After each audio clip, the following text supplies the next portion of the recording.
按腳呢一個動作，首先就係前後腳保持膊頭闊度，然後雙腳微曲。非持劍手就放鬆遞起，保持平衡身體；而持劍手就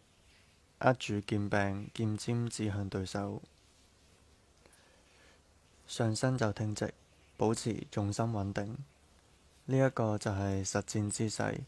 喺劍擊準備動作嘅時候用到。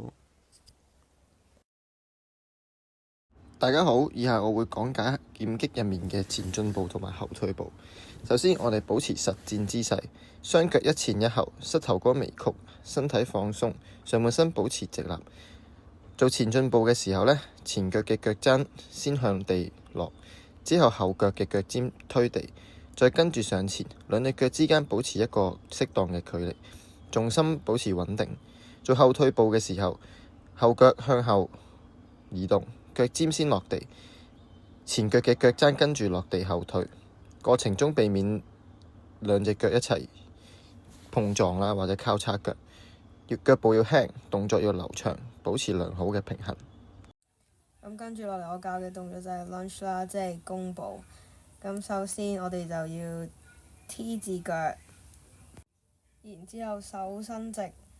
前腳向上踢出去，後腳就伸直嘅，前腳同地下就大概90度啦。冇揸劍嘅手都係向後打開返啦，攞返個平衡，然後做返動作就係 recover retreat。